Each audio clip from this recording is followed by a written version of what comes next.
نحمده ونصلي على رسوله الكريم اما بعد فاعوذ بالله من الشيطان الرجيم بسم الله الرحمن الرحيم رب اشرح لي صدري ويسر لي امري واحلل عقدة من لساني يفقهوا قولي.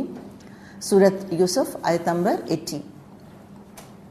ذکر کیا چل رہا ہے؟ ذکر پیچھے یہ چلا، ذرا کنیکشن ہم جوڑ لیں کہ بنیامین یوسف علیہ السلام کے پاس رک گئے اور اب بھائی بڑے پریشان ہوئے. انہوں نے تو اپنے ابو کو پکا وعدہ دیا تھا کہ ہم تو اس کو لے کر آئیں گے، لیکن ابو نے ایک ان کے لیے راستہ کھلا رکھا تھا کہ ان کیس کہیں مجبور ہو جائیں، کہیں وہ گھیر لیے جائیں ایوہات بکم، تو ٹھیک ہے پھر تم ظاہر ہے پھر تو مجبور ہو جاؤ گے. اب ایسی مجبوری آ گئی، کہتے ہیں نا ایسے سرکمسٹانسز بن گئے بیونڈ دیئر کنٹرول، کچھ نہیں کر سکتے تھے، ان کو بغیر بنیامین کے واپس جانا تھا. تو اب کیا ہوا کہ جب یوسف علیہ السلام سے انہوں نے بڑی پلیڈنگ کر لی، بہت منت سماجت ان کی کر لی، یہاں تک کہا کہ ہم میں سے کسی کو رکھ لیجئے اس کی جگہ اور آپ اس کو بنیامین کو جانے دیجئے. اور انہوں نے کیا کہا تھا کہ یہ آیت نمبر 78 دیکھیں کہ انا لہو ابن شیخن کبیرہ، کہ جو اس کے ابو ہیں یہ بہت بوڑھے ہیں اور بہت بڑی عمر کے، چھوٹے معمولی سے بوڑھے نہیں، بہت بوڑھے ہیں. اور شیخن کبیرن میں اور بھی تھوڑے سے مطالب آتے ہیں. ایک تو انہوں نے یہ یوسف علیہ السلام کی ہمدردی کو اپیل کیا کہ بھئی بوڑھا باپ ہے اس کا.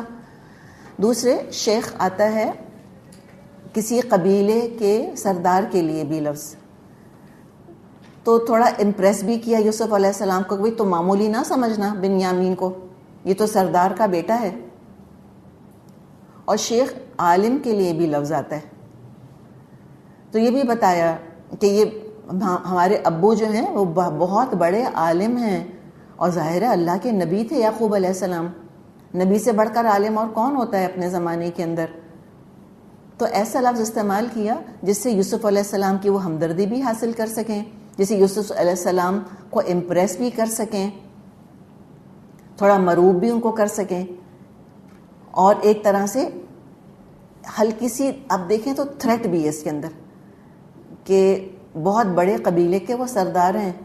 اور عام طور پہ لوگ اس طرح کی پولیٹیکل ریولریز یا اس قسم کے سیاسی مسائل میں الجھنا نہیں چاہتے کہ ہم کوئی کام ایسا کریں کہ پھر کوئی سیاسی مسئلہ پیدا ہو جائے، کوئی قبیلہ خفا ہو جائے، پھر وہ ہمارے لیے کوئی اقدام کرنے کا سوچنے لگ جائے، ہمارا مخالف ہو جائے.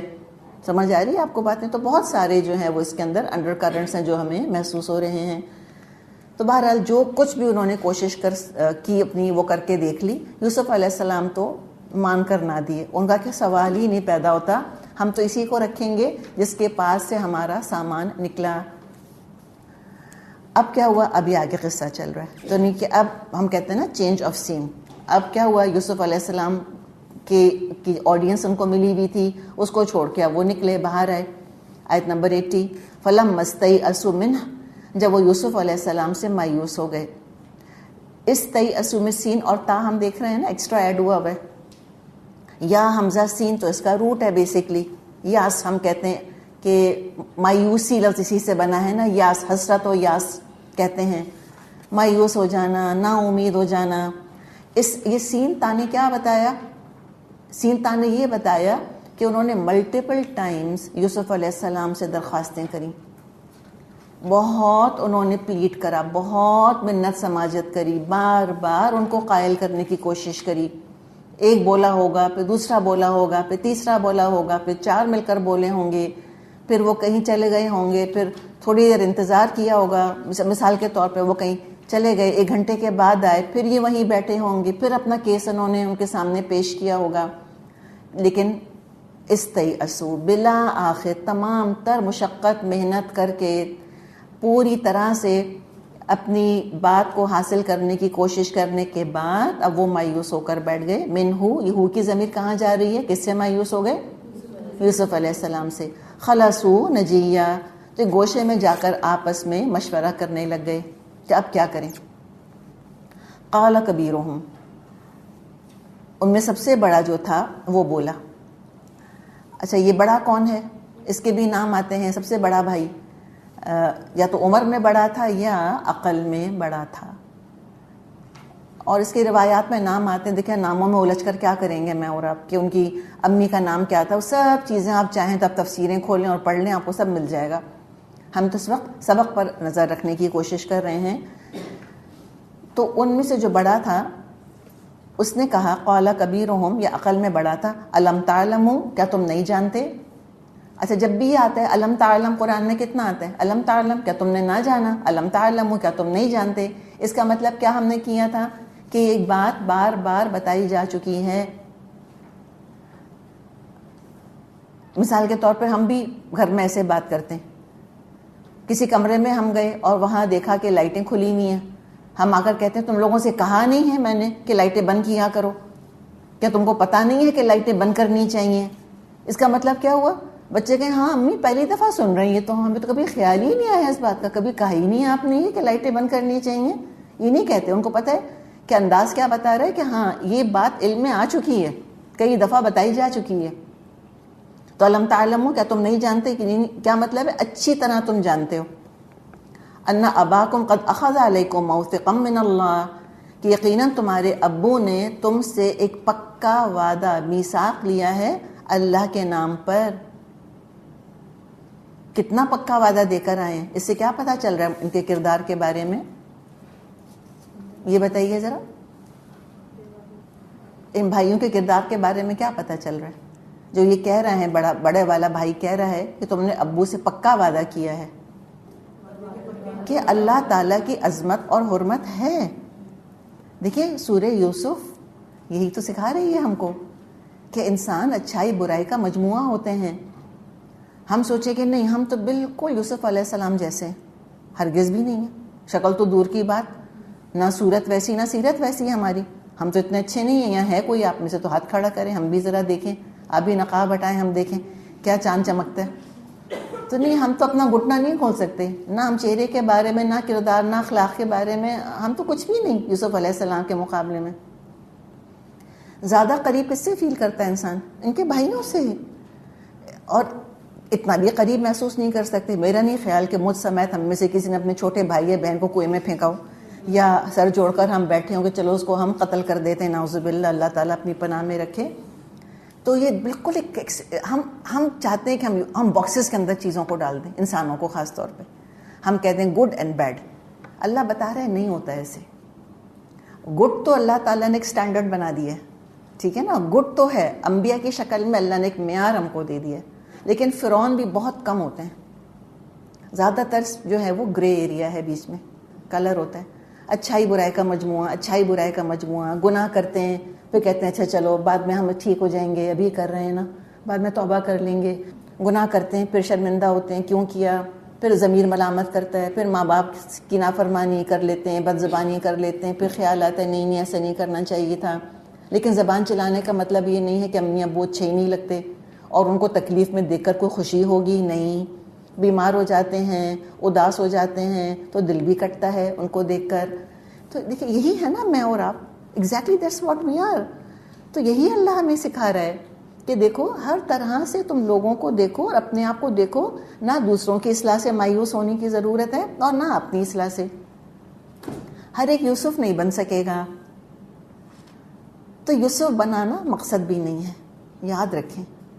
یہ نہیں کہا اللہ تعالیٰ نے کہ تم سب انبیاء کی طرح معصوم بن جانا, نہیں. اللہ نے کیا کہا ہے, کیا چاہا ہے مجھ سے اور آپ سے, کہ ابلیس اور فرعون کی طرح کٹر نافرمان مت بن جانا. اور ایسے معاملے میں ہم کہتے ہیں کہ don't push somebody over the edge. بات یہ ہے لوگوں کو ہلکے ہاتھ سے, دھیرے ہاتھ سے ٹریٹ کرنے کی ضرورت ہے. ایک جگہ ہم نہیں پڑھ رہے, سورہ یوسف کے تقریباً ہم آخر پہ پہنچ رہے ہیں, ایک جگہ ہم نے نہیں پڑھا کہ ان کے منہ پر لاؤڈلی کہہ دیا گیا ان سے کہ تم تو بدترین لوگ ہو, تم کبھی ٹھیک نہیں ہوگے. یوسف علیہ السلام نے بھی اتنا بڑا چوری کا الزام سن کے زیر لب یہ بات کہی تھی, انتم شر مکانہ, آیت نمبر 77 میں, کہ تم تو بہت ہی برے لوگ ہو, بہت برے مقام پر ہو تم لوگ. تو ان سے نہیں کہا. تو لہٰذا یہ کبھی کہنا نہیں چاہیے, کسی برے سے برے انسان کو بھی برانڈ نہیں کر دینا چاہیے کہ تم بہت برے ہو, تم تو کبھی ٹھیک ہوگے ہی نہیں. ہمیں نہیں پتا کون کہاں سے کس وقت چینج ہو جائے، کون کہاں سے یو ٹرن لے لے. تو اب یہ چیز ان کے اندر ہے، وہ احساس دلا رہے ہیں، خدا خوفی ہے ان کے اندر. اور جب تک انسان کے اندر گلٹ ہے اس کے ٹھیک ہونے کے بھی امکانات ہیں. یہ بات بھی ہم پہلے کر چکے ہیں. مورل ہونا اس سے اچھی کیا بات ہے بھائی کہ انسان اعلیٰ اخلاقی اقدار پر قائم رہے. امورل ہونا اچھی بات ہے کہ بری بات ہے؟ گناہ گار ہونا ظاہر ہے بری بات ہے، لیکن اس سے بھی زیادہ بری ایک اور چیز ہے. امورل ہونے سے بھی زیادہ بری ایک چیز ہے امورل. مورل بن جاتے ہیں. کون مورل نہیں بنتے؟ اے مورل، جن کے اندر حس ختم ہو جائے گناہ کی اور ثواب کی، وہ نہیں ٹھیک ہوتے پھر. اور لہٰذا لوگوں کو ڈی سینسٹائز نہیں ہونے دینا چاہیے، ان کو پش نہیں کر دینا چاہیے کہ وہ امورل سے اے مورل ہو جائیں. اور جب ہم بہت کسی کے گناہ کا احساس دلاتے ہیں تو نماز نہیں پڑھتے گناہ گار ہو، نماز نہیں پڑھتے جہنمی ہو، نماز نہیں پڑھتے منافق ہو، تم حجاب نہیں کرتی تم تو فلاں ہو، تم تو یوں نہیں کرتی تم ایسی ہو، تو پھر نتیجہ کیا نکلے گا؟ وہ امورل سے اے مورل بن جائیں گے. پھر وہ ڈیفائنڈ ہو کر کہیں گے اچھا نہیں کرتے، مرضی ہماری، پڑھنے سے نہ پڑھنے سے کوئی فرق نہیں پڑتا، نماز پڑھ لیں تو بھی ٹھیک ہے، نہیں پڑھتے تو بھی ٹھیک ہے، حجاب کرنے سے کوئی فرق نہیں پڑتا، کر بھی لوں میں تو ٹھیک ہے اور نہیں کرتی تو بھی ٹھیک ہے. یہ ہے ایشو دراصل. اور یہ بہت بڑی ذمہ داری ہوتی ہے دین کا پیغام پہنچانے والوں کی کہ وہ لوگوں کو اس سٹیج پہ دھکیل نہ دے. یہ نہ ہو کہ وہ بھی امورل تھے کل تک، آج ان کو گلٹ کا احساس دلا دلا کے بلیم کر کر کر کے اور ان کو بالکل پش کر دیا دوسری ایج کے اوپر. تو ان کے اندر ابھی حس باقی ہے. اس کا مطلب ان کی اصلاح ہو سکتی ہے اور ہو جائے گی ان کی اصلاح. اللہ یہی بتا رہا ہے ہم کو. ان دی اینڈ یہ بھائی الحمدللہ کم از کم جہنم سے تو اپنے آپ کو بچا لیں گے. موثقا من اللہ، پکا عہد تم نے لیا تھا اللہ سے. ومن قبل ما فرطتم فی یوسف، اور یاد ہے اس سے پہلے تم نے یوسف کے بارے میں جو کچھ کیا تھا، کتنی زیادتی کر چکے ہو تم یوسف کے بارے میں. اس کا مطلب ہے کہ یہ ان کے ضمیر پر بوجھ ابھی تک موجود ہے، سرکہ نہیں ہے ان کے دماغ، ان کے ضمیروں سے. تمہیں پتہ ہے نا کیا کیا تھا تم نے یوسف کے ساتھ. اچھا خود ہی شامل تھے کہ نہیں کنویں میں پھینکنے میں، اور کیسے اپنے آپ کو نکال لیا. فرتنا نہیں کہہ رہے کہ جو ہم نے کیا تھا، سارا بلیم اٹھا کر بھائیوں پہ رکھ دیا، حالانکہ سارے کیا تھے؟ کو کرمنلز تھے. سارے 10 کے 10 نے مل کر یہ کام کیا تھا. یہ چاہتا بڑا والا تو بچا سکتا تھا یوسف علیہ السلام کو اپنے بس پڑتے. تقدیر تو اپنی جگہ، تدبیر کون سی کری اس نے؟ نہیں کی. لیکن بہرحال کم از کم ایک ان بروں میں سے ایک کم برا تھا جس نے ایک احساس دلایا کہ بھئی دیکھو کیا کیا تھا یوسف کے ساتھ. تو لہٰذا اب کیا کہہ رہا ہے؟ ایک سیلف انفلکٹنگ پنشمنٹ اپنے اوپر. فلن ابرح الارض، میں تو ہرگز نہیں ٹلوں گا زمین سے. کون سی زمین سے؟ مصر کی زمین سے. حتی یاذن لی ابی، یہاں تک کہ میرے ابو مجھ کو اجازت دے دیں. او یحکم اللہ لی، یا اللہ میرے لیے کوئی فیصلہ فرما دے. وہو خیر الحاکمین، اور اللہ بہترین فیصلہ فرمانے والا ہے. تو کہا کہ میں تو بھئی میں فیس نہیں کر سکتا ابو کو، میں ان کا رنج ان کا دکھ غم نہیں دیکھ سکتا، تو میں تو یہیں رہوں گا. یعنی بن یامین یا تو رہا ہو جائیں گے یا مجھ کو یہیں موت آ جائے گی. یعنی جو بھی اللہ فیصلہ کرے گا، میں تو بن یامین کو چھوڑ کے نہیں جانے والا، میں ادھر ہی رہوں گا. یہ بڑی خوبی تھی ان کی کہ اتنا ان کے اندر ضمیر کا احساس تھا. دیکھا آپ نے کانسٹنٹ فلپ فلاپ ہم سورہ یوسف میں دیکھیں گے بھائیوں کے کردار کا. اچھے اور برے، اچھے اور برے، کڑوا اور میٹھا، یہ ملا جلا چلتا رہے گا. اللہ کا احساس بھی ہے، والد سے محبت بھی ہے، بھائی کے ساتھ جو ستم کیا تھا اس کا احساس بھی ہے، احساس جرم بھی ہے ان کے اندر. اسی احساس جرم نے بن یامین کے ساتھ برا سلوک کرنے سے روک دیا ان کو. ایک غلطی اپنی بار بار، ایک جرم بار بار نہیں کرتے گئے. تو یہ کوئی سیریل کلرز نہیں ہیں. اور ہم میں سے کوئی ہوتا ہے مجھے بتائیں، ہم کوئی آدھی قاتل ہوتے ہیں، آدھی مجرم ہوتے ہیں؟ نہیں، ہم بھی فلپ فلاپ کرتے رہتے ہیں دو چیزوں کے بیچ میں. تو کہا کہ میں یہیں رہوں گا. اچھا ہم نے کہا اچھا ٹھیک ہے مصر میں رہیں گے آرام سے. اگر مجھ سے اور آپ سے کوئی کہے کہ جو اب تم کو ایجپٹ میں ہی رہنا ہوگا، ہم کہیں گے ٹھیک ہے، ہم جا کے پیرامڈز دیکھیں گے، ہم بھی کوئی شو دیکھیں گے، ہوٹل میں کھانا کھائیں گے، ان کی کوزین دیکھیں گے ہم بھی. تو ہم آج بالکل مختلف زمانے کے اندر ہیں. آج ہمارے لیے کسی دوسرے شہر، دوسرے ملک سفر کر کے جانا اور وہاں کچھ وقت گزارنا تو ہمارے لیے سیر اور تفریح کی ایک طرح سے ایک سیر اور تفریح کا موقع ہے. نو بگ ڈیل، ہوٹلز ہیں ہر جگہ، سب کچھ ہے. اس زمانے میں آپ امیجن کریں کہ یہ شہر بدر کرنا ابھی 100 سال پہلے تک بھی کسی کو ملک بدر کر دینا، شہر بدر کر دینا سزا ہوا کرتی تھی، سینڈ انٹو ایگزائل. یہ کوئی پلیجر نہیں تھا اس کے اندر. تو انہوں نے اپنے اوپر خود ایک سزا مقرر کر لی، سیلف انفلکٹڈ ایگزائل. سیلف ایگزائل میں ڈال دی اپنے آپ کو کہ اجنبی ملک میں رہ رہے ہیں. کہاں رہ رہے ہیں؟ مصر کے اندر. زبان آتی ہے ان کو؟ نہیں. گوگل ٹرانسلیٹ ہے ان کے پاس؟ نہیں. اچھا اب جو یہاں رہ رہے ہیں مصر میں، ان کی ریپوٹیشن کیا ہے یہاں پہ بتائیں ذرا؟ چور ہے نا. یہ تو نہیں کہ لوگ سراخوں پہ بٹھا رہے ہیں کوئی ان کو. ایک چور کی حیثیت سے کم از کم ملزم تو ہے نا. دیکھیں ملزم اور مجرم میں بھی فرق ہوتا ہے. ملزم وہ جس پہ الزام لگا ہو، مجرم وہ جس کا جرم ثابت ہو گیا ہو. تو ایک طرح سے ان کو دیکھا تو جا رہا ہے شک کی نظر سے، تو کوئی بہت اچھی فیلنگ تو نہیں ہے. تو کافی بڑی سزا ہے جو انہوں نے دی ہے اپنے آپ کو. معمولی سزا نہیں دے رہے اپنے آپ کو. اور کچھ نہیں پتا کتنا عرصہ لگ جائے، انڈیفینٹ پیریڈ کے لیے. کیا پتا ساری زندگی ان کی ایسی ہی گزر جائے. اور مجھے بتائیں وہاں گھر میں ان کے رشتہ دار ہوں گے؟ ظاہر ہے کوئی چھوٹی عمر کے تو نہیں ہیں، مطلب یہ 40s میں ہوں گے. بیوی ہوگی یا بیویاں ہوں گی یا ان کے بچے اپنے ہوں گے. سب کو چھوڑ کے انہوں نے کہا کہ نہیں میں تو نہیں جانے والا، میں تو ادھر ہی رہوں گا. اور وہاں ظاہر ہے پھر کنعان میں تو یہ نبی کے بیٹے تھے، تو ان کی وہاں بڑی عزت ہوگی، ایک بڑا مقام ان کا ہوگا. وہ سب سیکریفائس کر رہے ہیں. تو یہ خوبی بہت ہے ان کی اپنی جگہ، نو ڈاؤٹ اباؤٹ اٹ. اچھا جی، یہ تو ہم نے خوبی دیکھی. اب ان کی فلپ سائڈ دیکھیں. اب کیا کیا؟ اچھا پھر اللہ پہ ٹرسٹ بھی دیکھیں. یحکم اللہ لی، اللہ فیصلہ کرے. وہ خیر الحاکمین، اللہ بہترین فیصلہ کرنے والا ہے. کم از کم تھیوری ٹھیک ہے ان کی. یہی بات اگر جو اب سمجھ آئی، جب یوسف علیہ السلام ابو کے پاس تھے اور ابو کی محبت محسوس ہوتی تھی یوسف کے لیے، تو کہتے اللہ کا فیصلہ جو قبول کر لے تو اس کو اسی وقت. بہرحال اتنا اللہ تعالیٰ پر ٹرسٹ اعتماد ہے. اور یہی دیکھیں یہی نقطہ ہے جہاں سے انسان اوپر اٹھتا ہے. یہ تھریش ہولڈ ہے. اس تھریش ہولڈ سے نیچے کوئی چلا گیا نا اگر، تو پھر وہ گرتے گرتے گرتے گرتے فرعون بن جائے گا.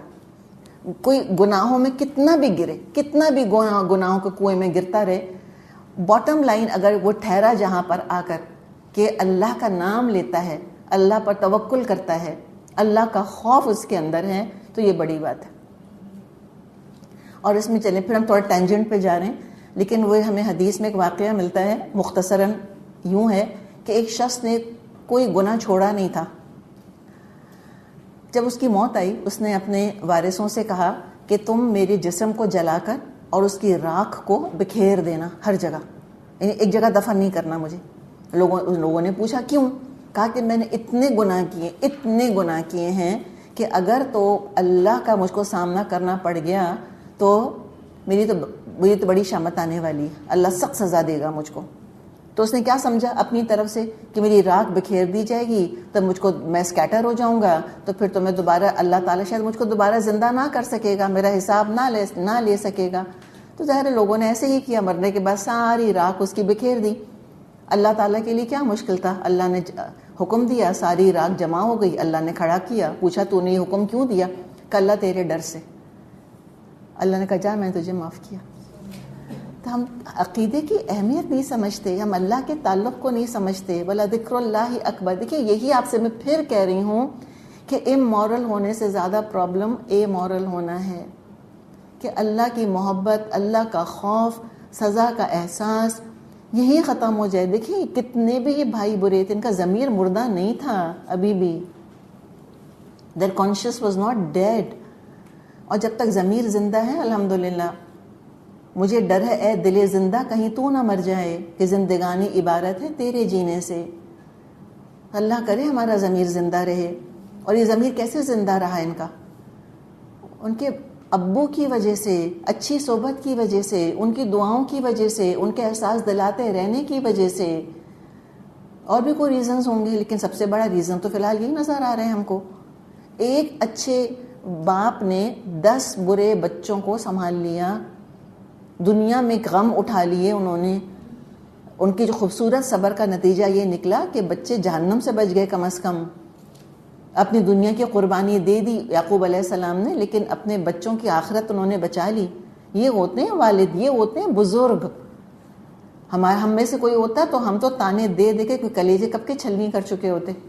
ہم نے تو کب کا گھروں سے نکال کر باہر کھڑا کیا ہوتا، ہم کہتے جاؤ نکلو یہاں سے. میرے بیٹے کے ساتھ یہ کیا ہے تم نے. پلیٹ ٹوٹنے پر، گاڑی کا ایکسیڈنٹ کرنے پر کیا حال کرتے ہیں باپ بیٹوں کا، گالیاں، بعض دفعہ مار پیٹ، بحث ہو جاتی ہے باپ سے تو گھر سے نکال دیتے. پتہ نہیں کن کے ہاتھوں چڑھتے ہیں وہ لڑکے بیچارے جا کر، اور کیا ان کا حال ہوتا ہے. تو یہ ذرا ہمیں سوچنے کی ضرورت ہے، ذرا دھیما ہاتھ رکھنے کی ضرورت ہے. اچھا اب یہ کیا کہہ رہے ہیں، ارجعوا الی ابیکم، جاؤ تم لوٹ کر اب ابو کے پاس چلے جاؤ. اچھا یہ کیوں کہہ رہے ہیں؟ بظاہر لوٹ کے ابو کے پاس ہی جائیں گے نا. ایسے اس میں ان بٹوین دا لائنز فیل یہ ہو رہا ہے کہ کیا پتہ کسی بھائی نے پھر کہا ہوگا اچھا میں بھی ٹھہر جاتا ہوں آپ کے ساتھ. ہمارے ایسے نہیں ہوتا. اب ہم کوئی کھانے کا انتظار کر رہے ہیں کسی کا، ہم لوگوں سے کہتے ہیں بھائی تم کھانا کھاؤ اور میں امی کے ساتھ کھانا کھاؤں گی، یا میں تمہارے ابو کے ساتھ کھانا کھاؤں گی. تو ایک کہتا ہے میں بھی نہیں کھاتا، دوسرا کہتا ہے میں بھی نہیں کھاتا. کہتے ہیں بھائی اللہ کے واسطے میز پہ لگا ہوا تم سارے کھا لو بس. تو یہ ایک نیچرل ہیومن ریئیکشن ہے نا ساتھ دینے کا. تو کیا پتہ کسی اور نے کہا ہو کہ میں بھی رک جاتا ہوں آپ کے پاس. ان کا کہ نہیں، ارجعوا الی ابیکم، تم سارے کے سارے لوٹ جاؤ اپنے ابو کے پاس. اور کیا کہو، فقولوا، تو تم کہو، یا ابانا، اے ہمارے ابو، ان ابنک سرق، آپ کے بیٹے نے چوری کی ہے. یہ کوئی طریقہ ہے بات کرنے کا؟ اس سے پھر ان کی عجیب طرح کی ایک بے حسی محسوس ہو رہی ہے، انسینسٹیوٹی. یہ کوئی طریقہ تھا نیوز بریک کرنے کا؟ جینٹلی بات کر سکتے تھے، سمجھا سکتے تھے، ان کو بتا سکتے تھے، ایک آہستہ سے سکون کے ساتھ خبر پہنچا سکتے تھے، دل میں ان کے چھری چبا کے تانا دے کر. اور پھر ایسی بات کہہ رہے ہیں، اے ہمارے ابو آپ کے بیٹے نے چوری کی ہے. اپنے آپ کو بالکل ہی ڈیٹیچ کر لیا، لگتا ہے ان کا کچھ لگتا ہی نہیں وہ. اور ابھی تو اس کی ہمدردی میں رکنے تک کو تیار ہو گئے تھے ابو کے خوف سے. تو یہ پھر آپ دیکھیں عجیب مکسچر ہے یہ. اور ہوتی ہے ایسی اولاد، محبت ہوتی ہے ماں باپ کی، لیکن زبان کی بڑی کڑوی ہوتی ہے. یہ ایکیو نہیں ہوتا لوگوں کے اندر نا، حساسیت نہیں ہوتی دوسروں کے جذبات کی. اتنے سخت بعض دفعہ لوگ الفاظ استعمال کرتے ہیں، اور ایسے لوگ وہ استعمال کرتے ہیں الفاظ جو ان کے بارے میں آپ کو کوئی شک ہے ہی نہیں کہ یہ آپ سے محبت کرتے ہیں. بعض دفعہ مائیں اتنی سخت زبان اولاد کے لیے استعمال کرتی ہیں کہ اولاد کا کلیجہ چھلنی ہو جاتا ہے. واقعی دشمن کی بات پہ انسان اتنا نہیں روتا بعض دفعہ جتنا محبت کرنے والوں کی بات پہ روتا ہے. اس صرف بے حسی کی وجہ سے اپنے الفاظ کے امپیکٹ کو ہم تولتے نہیں ہیں. The power of words. Imagine کریں کیا گزری ہوگی یعقوب علیہ السلام کے دل پر. بجائے کہ آتے پیار کرتے سمجھاتے کہ وہ سب خیریت ہے ٹھیک ٹھاک ہے. بری خبر بریک کرنے کا طریقہ ہوتا ہے، کوئی انداز ہوتا ہے بری خبر کسی کو بتانے کا. سمجھاتے کہتے ابو بڑا کنفیوژن ہو گیا، بڑی غلط فہمی ہو گئی ہے. اچھا دیکھیں مسئلہ کوئی نہیں، بنیامین بالکل ٹھیک ہے، خیریت سے ہے. تھوڑا سا بس ایشو یہ ہے کہ فی الحال اس کو روک لیا ہے وہاں پر، اور آپ فکر نہیں کریں بڑا بھائی بھی اسی کے پاس ہے اس کی خیر خبر رکھنے کے لیے. اور آپ فکر نہیں کریں وہ محل میں ہے، وہ جو وہاں پہ جو ہم کو غلہ دیتے ہیں انہی کے پاس ہے. وہ کوئی جیل وغیرہ میں کوئی ڈنجن میں نہیں ڈالا ہوا اس کو. یہ سب کچھ کہہ سکتے تھے نا. یہ کوئی طریقہ ہے بات کرنے کا، ان ابن کا سرق. اور اچھا اب جو لوگ اس طرح سے ہوتے ہیں بالکل بے حس ہوتے ہیں بات کرنے میں، پھر ان کی ایک دلیل کیا ہوتی ہے اپنے لیے، جی میں تو صاف بات کرتی ہوں، میں تو منہ پہ سب کچھ کہہ دیتی ہوں. آپ کو دیکھیں گے موٹی ہو رہی ہو، آپ زیادہ مجھے پتہ ہے کہ میں موٹی ہو رہی ہوں کہ دبلی ہو رہی ہوں. کیا ہو گیا، تھکی ہوئی لگ رہی ہو، بیمار ہو گئی ہو، ہلکے پڑ گئے آنکھوں کے نیچے. بھی آپ آئینہ دیکھیں نا خود جا کر. ہمارا آئینہ بننے کی کیا ضرورت ہے؟ اور کچھ بھی نہیں سوچتے کہ اگلے پر امپریشن کیا پڑ رہا ہے. اور اللہ تعالیٰ آنٹیوں کے شر سے بچائے. ٹین ایج لڑکیوں کی آنٹیوں سے بڑی دشمن شاید ہی کوئی ہوں گی. خیال رکھا کرو نا، اسکن کا دانے نکل رہے ہیں. دیکھتی نہیں، آپ اماں سے کہیں گے دیکھتی نہیں اس کو، شادی کیسی ہوگی اس کی، دانے تو دیکھو. اب وہ کمپلیکس کے اندر مری جا رہی ہوں گی لڑکیاں. آلریڈی ٹین ایج میں وہ اتنی کانشیس ہوتی ہیں اپنے لکس کے بارے میں. اور اللہ کی شان کہ سب سے زیادہ بد شکل لڑکی ٹین ایج میں ہی ہوتی ہے. 11 12 13 سال کی عمر میں کوئی شکلیں ہوتی، ناک اتنی بڑی ہو گئی، چہرہ ڈیولپ نہیں ہوا. ناک پہلے ڈیولپ ہو جاتی ہے نا، فل سائز کو پہنچ جاتی ہے، اور چہرہ بھی چھوٹا ہوتا ہے، اور چبی بھی ہوتے ہیں، اور پتہ نہیں اللہ جانے کیا کیا مسئلے ہوتے ہیں. تو ذرا سوچ کے بولنے کی ضرورت ہے. پھر یاد رکھیں پاور آف ورڈز. پہلے تولو اور پھر بولو. تو میرے لیے تو بہت آسان ہے آپ سے یہ کہنا. اب آپ دعا کریں میرے لیے، اور میں آپ کے لیے دعا کرتی ہوں اللہ تعالیٰ ہمیں واقعی تول کر بولنے کی توفیق عطا فرمائے. تو کہا کہ جاؤ جا کے اپنے ابو سے کہنا کہ اے ہمارے ابو ان ابنک سرق، آپ کے بیٹے نے چوری کی ہے. اور یہ بھی طریقہ ہوتا ہے، جب کریڈٹ لینے کی بات آتی ہے تو ہم، ہاں، اور جب بلیم کی بات آتی ہے تو آپ، ایسے ہو جاتا ہے. تو یعنی اللہ تعالیٰ نے دو سینس کو مرج کر دیا کہ بھائی نے انسٹرکشنز یہ دی تھیں، اور پھر کیا ہے آٹومیٹکلی اس کے اندر کہ انہوں نے وہ انسٹرکشنز فالو کریں اور وہ لوٹ کے اب اپنے ابو کے آگے کھڑے ہیں اور ایگزیکٹلی ایسے ہی کہہ رہے ہیں. اور پھر کیا کہا، ما شہدنا الا بما علمنا، اور ہم نے تو اس کو چوری کرتے خود سے تو نہیں دیکھا. یہ کہہ رہے ہیں جو کچھ ہم کو معلوم ہے بس ہم وہی آپ سے بیان کر رہے ہیں. وما كنا للغیب حافظین، اور ہم کوئی غیب کی نگہبانی تو نہیں کر سکتے تھے، ہم غیب کے جاننے والے تو نہیں ہیں. اگر ہمیں غیب کا پتہ ہوتا تو ہم نہ اس کو مصر لے کر جاتے، نہ آپ کو پکا عہد دیتے. اور ہمیں غیب تو نہیں پتا تھا نا کہ فیوچر میں کیا ہونے والا ہے. اور یہ بھی ہم نہیں کہہ سکتے کہ 100% وہ چور ہے کہ نہیں ہے، ہمیں نہیں معلوم بھائی، وی ریئلی ڈونٹ نو. اچھا دیکھیں، پھر ان کو ان کا ڈیو دیں. ان کا کنفیوژن غلط نہیں ہے. کیسے کنفیوژن غلط نہیں ہے؟ پیالہ تو نکلا تھا نا بنیامین کے سامان سے. جب یوسف علیہ السلام پہ الزام لگایا تھا عورت نے، یوسف علیہ السلام کا ری ایکشن کیا ہوا تھا؟ کیا کہا تھا انہوں نے عزیز مصر سے؟ ہیا راودتنی، یہ ورغلا رہی تھی مجھ کو. کہا تھا نا، ڈیفینڈ کیا تھا نا اپنے آپ کو. جب بنیامین کے سامان میں سے پیالہ نکلا، بنیامین تو چپ کھڑے رہے، ایک لفظ نہیں بولا انہوں نے کہ بھئی میں نے نہیں چرایا. نہ یوسف علیہ السلام سے کہا کہ آپ نے خود ہی تو پیالہ رکھا تھا میرے سامان کے اندر، آپ ہی نے رکھا ہوگا. لیکن یوسف علیہ السلام نے بھی چپکے سے رکھا تھا وہ پیالہ، بنیامین کو تو پتہ نہیں تھا. یعنی کچھ نہ کچھ نظروں میں ایکسچینج ہوا ہوگا اور یوسف علیہ السلام نے کہا ہوگا کہ خاموش رہنا تم. تو یہ بھائی تو پھر کنفیوز ہو گئے نا کہ بھئی جب اتنا بڑا الزام لگ گیا چوری کا بنیامین کے اوپر، تو کیوں نہیں کہہ رہا یہ کہ میں نے نہیں چرایا، مجھے نہیں پتا یہ کہاں سے آیا. کچھ تو بولتا اللہ کا بندہ، وہ بھی چپ تھے. تو کنفیوژن بھی دیکھیں آپ ان کا، سمجھ میں آنے والا ہے. اب یہ اپنے ایکسکیوز پیش کیے چلے جا رہے ہیں. اب 3 گواہیاں پیش کر رہے ہیں اپنی بے قصوری کے ثبوت کے طور پہ. کہہ رہے ہیں وَاسْأَلِ الْقَرْيَةَ الَّتِي كُنَّا فِيهَا، آپ اس بستی کے لوگوں سے پوچھ لیجئے جہاں پر ہم تھے. بستی والوں سے پوچھیں، گواہی پیش کر رہے ہیں. وَالْعِيرَ الَّتِي أَقْبَلْنَا فِيهَا، اس قافلے سے دریافت کر لیں جس کے ساتھ ہم آئے ہیں. پھر یہ صفائی کے طور پہ کہا کہ ہمارا کردار وہ جانتے ہیں. اتنا دیکھیں نا، آنے جانے میں تو کتنا ٹائم لگا ہوگا. کوئی پاس تو نہیں رکھا ہوا مصر کنعان سے. اور کہتے ہیں کسی کو اگر جاننا ہو تو سفر میں اس کے ساتھ ہونا چاہیے. ساتھ سفر کرتا ہے انسان تو پتہ چل جاتا ہے کہ اس کی حالت کیسی ہے. تو بیسکلی آن دا ہول اچھے تھے، ٹھیک تھے، آنرس تھے، کوئی چوری چکاری کرنے والے نہیں تھے. تو کہا کہ ان سے پوچھ لیجئے. تو یہ گواہی پیش کری. وَإِنَّا لَصَادِقُونَ، اور ہم اپنے بیان میں یقیناً سچے ہیں. یعنی اپنے آپ کو پیش کیا. تیسری گواہی کس کی تھی؟ اپنی گواہی کہ ہم بالکل سچ بات آپ سے کہہ رہے ہیں 100%. اب سن رہے ہیں یعقوب علیہ السلام. انہوں نے پھر جراح کرنی شروع کری ہوگی کہ اچھا کیسے ہوا، کیا ہوا، واٹ ہیپن، ٹیل می. پھر دل نہیں ٹھکا ان کا. آخر میں کیا کہا؟ قال، بولے یعقوب علیہ السلام، بل سولت لکم انفسکم امرا، دراصل تمہارے نفس نے تمہارے لیے بہت بڑی بات کو آسان بنا دیا. ایگزیکٹلی وہی الفاظ تھے جو انہوں نے یوسف علیہ السلام کے بارے میں کہے تھے. اس کا مطلب ہے عالم الغیب تو نہیں تھے وہ. یوسف علیہ السلام کے بارے میں جب کہا تھا تو بالکل صحیح کہا تھا کہ تم باتیں بنا رہے ہو. اور جب یہاں کہہ رہے ہیں تو یہاں ان کو علم نہیں ہے، دراصل یہاں قصور نہیں ہے بالکل بھائیوں کا. لیکن اس کا ایک اور بھی اینگل ہے. بل سورت لکم انفسکم امرا، یہ امر پہ ہمیں فوکس کرنا ہے. تمہارے نفسوں نے کون سا کام تمہارے لیے آسان کر دیا؟ نمبر 1، یوسف علیہ السلام کے ضمن میں کہ ایک بیٹے کو تو قتل ہی کر چلے تھے تم.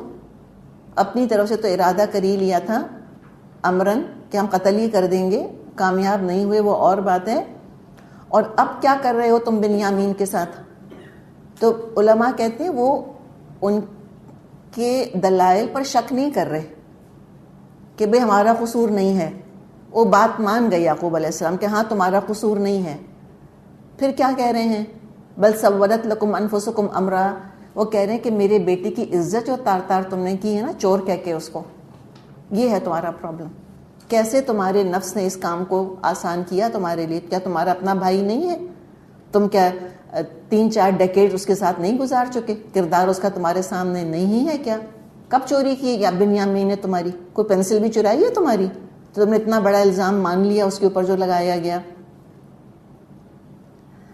تو یہ کام اس کے بارے میں کہا کتنا بڑا تم نے میرے بیٹے کے اوپر الزام لگا دیا. بھائیوں کو پتا تھا کبھی بنیامین چوری نہیں کرتا. پھر کیا کہتے ہیں؟ فصبر جمیل. اچھا اس پر بھی صبر کروں گا اور بہت خوبصورت صبر کروں گا. ایگزیکٹلی یہی الفاظ بولے تھے انہوں نے پہلے بھی. کتنے سال گزر گئے ہیں پہلی دفعہ جب یہ الفاظ بولے تھے؟ ایسا لیکن ہمیں تو نہیں پتا ایگزیکٹ کتنا ٹائم گزرا. 30-40 ایئرس تو کہیں نہیں گئے, گزر گئے ہوں گے. تو اس وقت یہ کہا تھا اور اب دوبارہ یہ کہہ رہے ہیں. کوئی اور ہوتا تو کہتا مجھ سے اب صبر نہیں ہو سکتا, مجھ سے آزمائش برداشت نہیں ہوتی. لیکن نہیں, یہ نہیں کہا کہ میں صبر نہیں کر سکتا, کہاں تک میں صبر کیے چلا جاؤں. 25-30 سال پہلے تو ظاہر کم عمر تھے نا آج کے مقابلے میں, اس وقت سے صبر کی عادت ڈال لی تھی. تو جو جوانی کی عادتیں ہوتی ہیں وہ بڑھاپے تک کام آتی چلی جاتی ہیں. تو یہ تو ان کا خوبصورت کردار صبر جمیل کہ میں خوبصورت صبر کروں گا, اب بھی کروں گا. تو اپنے آپ کو مومن تیار رکھتا ہے کہ آزمائشیں تو آتی رہیں گی, میں سیکھتا ہی چلا جاؤں گا. چلیں وہ صبر تو اپنی جگہ. جو اس سے صبر سے زیادہ حیرت انگیز معاملہ ہے وہ یہ آگے کا ہے. عسى الله ان يأتيني بهم جميعا انه هو العليم الحكيم. کچھ کیا بعید ہے کہ اللہ ان سب کو مجھ سے لا ملائے, وہ سب کچھ جانتا ہے اور اس کے سب کام حکمت پر مبنی ہیں. اصل بات ہے ان کی امید, ان کی پازیٹیوٹی. ہم کہتے ہیں نا کہ ایمان امن دیتا ہے, یقیناً دیتا ہے. اور یعقوب علیہ السلام کے ضمن میں ہم کیا دیکھیں گے؟ غم, صبر, امید. ہم کیا سمجھتے ہیں کہ امید کا یا صبر کا مطلب یہ ہے کہ غم ہونا ہی نہیں چاہیے. ہم کہتے ہیں مومن کو تھوڑی کوئی غم ہوتا ہے. بھئی کیسے نہیں غم ہوتا؟ بالکل ہوتا ہے. تو صبر کا مطلب کیا ہے کہ غم نہ ہو؟ نہیں, یہ تو صبر نہیں ہے. صبر کا مطلب ہے کہ غم ہے تبھی تو صبر کر رہے ہیں بھائی. اگر بحث وہی والی بات ہے, ہم تو نہیں کہتے بڑی صابر کرسی ہے, کتنا وزن ماشاءاللہ اٹھایا ہوا ہے اس نے, یہ تو نہیں کہتے ہم کبھی بھی. اس لیے کہ کرسی کے اندر کوئی چوائس تو نہیں ہے اس کے پاس, کوئی مرضی تو نہیں ہے اس کی. انسان کو ہم کہتے ہیں صابر کہ مشکلات پڑی ہیں پھر بھی کیسے حوصلے کے ساتھ ان مشکلات کو, اس وزن کو, اس بوجھ کو برداشت کر رہا ہے. تو امید کا اظہار کر رہے ہیں کہ اللہ سب کو لے آئے گا. ابھی بھی ان کو امید ہے, ابھی بھی پازیٹیوٹی. اور جو لوگ پوری امید رہتے ہیں لوگ کہتے ہیں بے وقوف ہیں. اور جو تھرڈ ورلڈ کنٹریز میں لوگ رہتے ہیں نا, جیسے کہ ہم رہتے ہیں پاکستان وغیرہ میں, اور ہمارے ملک میں بعض دفعہ امید کی بات بیان کرنا یہ حماقت سمجھی جاتی ہے.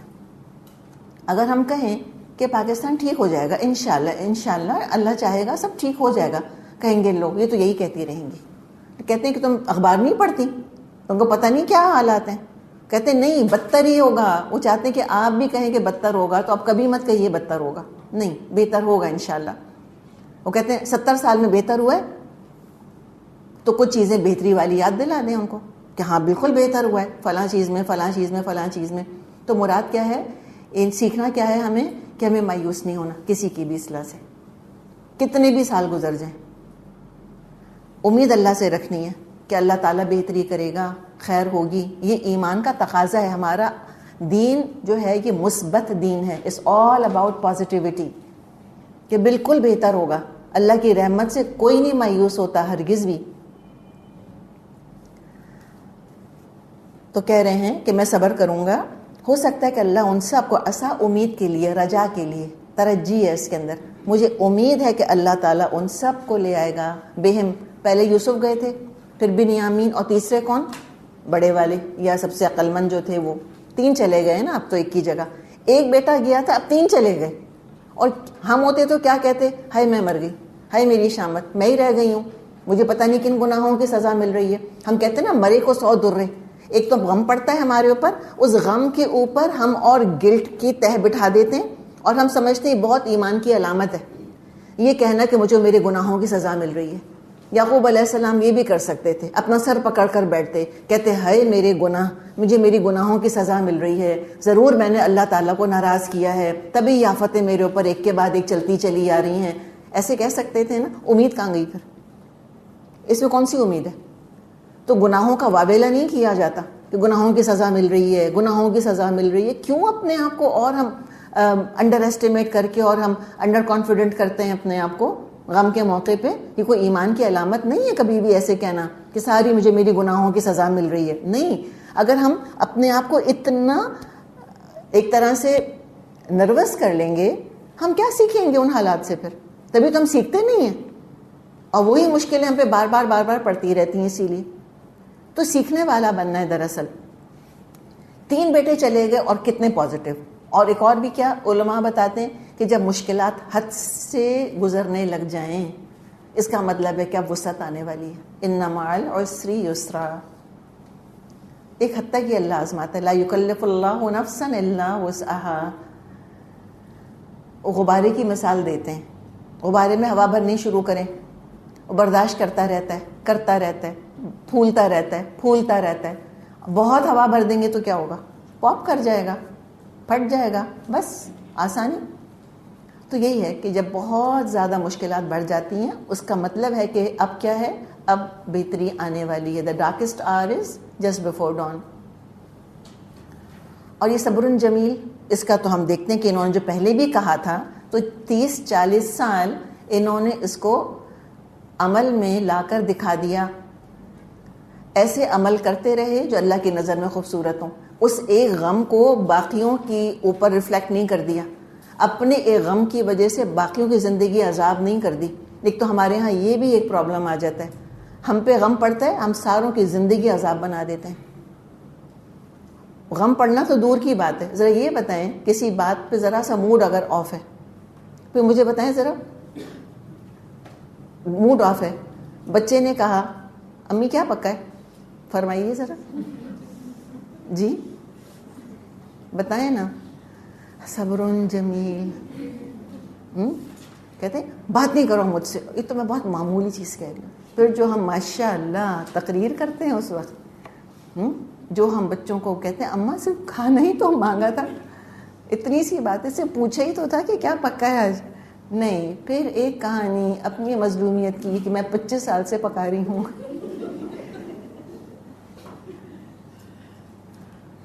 تب ہوتا دیکھیں کیا ہے کہ ایک چھوٹی سی مشکل پڑتی ہے اور اس کو ہم اتنا بڑھا دیتے ہیں. ایک ہمارے خاندان میں کہاوت کہی جاتی ہے, اچھی تو نہیں ہے لیکن سمجھ آئے گی آپ کو. وہ کہتے ہیں ایک گو کے 70 گو. ایک پرابلم ہوتا ہے نا, اس کو 70 جگہ پھیلا دیتے ہیں. آئی وش کہ ہم کنٹین کرنا سیکھیں اپنے آپ کو, اور ہم کمپارٹمنٹلائز کریں کہ مجھے افسوس یا دکھ یا سیڈنس اس ریزن کی وجہ سے ہے. اب میں اپنے اس دکھ کو اس کے اوپر نہ پھینک دوں اٹھا کر, ان سب کی زندگی دکھی نہ کر دوں خالی اپنی وجہ سے. ہم تو نہ کسی کی خوشی کا خیال کرتے ہیں, ہم نہ کسی کے جذبات کا خیال کرتے ہیں, ہم سب کے اوپر اپنا غم پھینک مارتے ہیں اس لیے کہ میں اپسیٹ ہوں نا.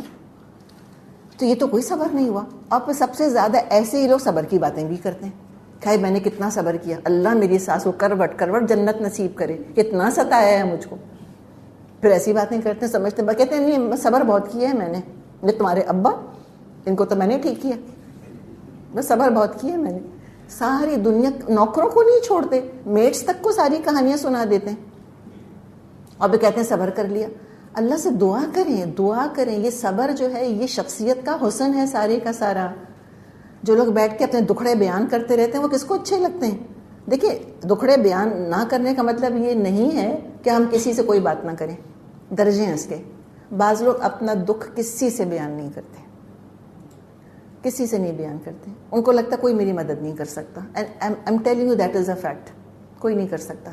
لیکن بعض دفعہ کوئی چاہتا ہے کہ میں اپنا دل ہلکا کروں, میں کسی سے ڈسکس کروں, تو ایک آدھ انسان کو اگر ہم فکس کر لیتے ہیں کہ میں اس سے اپنا دکھ بیان کروں گا تو کوئی حرج نہیں ہے اس کے اندر، قیامت نہیں ہے کوئی اس میں، کر سکتے ہیں. لیکن یعقوب علیہ السلام کے پاس تو کوئی بھی نہیں تھا نا ایسا کانفیڈنٹ. بیٹے تو ہم دیکھ ہی رہے ہیں کس کردار کے ہیں. اور جو انبیاء وغیرہ ہوتے ہیں یہ ان کا طریقہ نہیں ہوتا کہ کسی کے آگے اپنا دکھ بیان کریں یا اپنے غم بیان کریں، اس لیے کہ وہ اتنے اوپر چلے جاتے ہیں، اللہ تعالیٰ اتنی بلندی پر ان کو لے جاتا ہے کہ پھر وہاں پر وہ لونلی ہو جاتے ہیں. اس لونلی ایٹ دا ٹاپ یہ ہوتا ہے، تنہائی ہوتی ہے. اب انسان اپنے دکھوں کے ساتھ غموں کے ساتھ تنہا ہوتا ہے. تو کہا کہ میں صبر کروں گا. تو دیکھیں کیا کیا انہوں نے، صبر واقعی کیا تھا. پچھلے 40 سال کی کہانی بتا رہی ہے. بیٹوں کو توجہ دیتے رہے تھے، ٹھیک ہے نا، ان کی کیریکٹر بلڈنگ کرتے رہے تھے، کچھ نہ کچھ اللہ کی یاد ان کو دلاتے رہے تھے، جو آج کم از کم یہ ایمان کے کسی نہ کسی لیول پر تو ہیں نا. ان سے تعلقات نہیں بگاڑے، ان کو رکھا اپنے پاس، ٹھیک ہے، پازیٹیو رہے. اور جو بھی کچھ کرنا تھا اپنے وجود کو گریس کے ساتھ انہوں نے مینٹین کیا، صورتحال کو بہتر بنانے کی کوشش کرتے رہے، اگلی سچویشن کو خوبصورت بنانے کی کوشش کرتے رہے، اور اپنے صبر سے نہایت خوبصورت انجام خریدتے رہے. گفتگو میں الفاظ کتنے اچھے استعمال کرے. یہ ہے صبر جمیل کہ بدصورت الفاظ نہ استعمال کرے انسان، گندے الفاظ نہ استعمال کرے، بلکہ خوبصورت الفاظ میں اپنا مدعا بیان کرے، خوبصورت اعمال کرے. اور خوبصورت صبر میں امید، کہ امید کے ساتھ وقت گزارتا رہے، اپنے آپ کو مینٹل کیس نہ بنا دے. ہم تو بات میں کہتے ہیں میں تو نروز ہی جواب دے گئی ہیں، پتہ ہے میں تو اعصاب ہی جواب دے گئے. کس بات پہ آپ کے اعصاب جواب دے گئے؟ وہ 5 نوکروں کو نا میں ہینڈل کرتے کرتے نا میرے اعصاب جواب دے گئے، میں تو نروز ہلا دیے انہوں نے سب نے. یہ ہم نے اپنا حال کر لیا. وہ کہتے ہیں نا کہ وہ ہتھیلی کا پپولا بنا کے رکھا ہے اپنے آپ کو، اتنا حساس کیا ہے اپنے آپ کو ہم نے، اتنا سینسیٹیو بنا لیا، ہم سے کچھ برداشت نہیں ہوتا. یہ سیلف اویئرنیس نہیں ہے، یہ دشمنی انسان کی اپنے آپ سے. تو ان کے پاس تو اتنا غم پڑا، پھر بھی کہہ رہے ہیں کہ نہیں بس اب میں صبر ہی کروں گا، خوبصورت صبر کروں گا. چلیں ایسا کرتے ہیں یہاں رک جاتے ہیں، پھر آگے کا جو مضمون ہے انشاءاللہ اس کو پھر آگے مکمل کریں گے.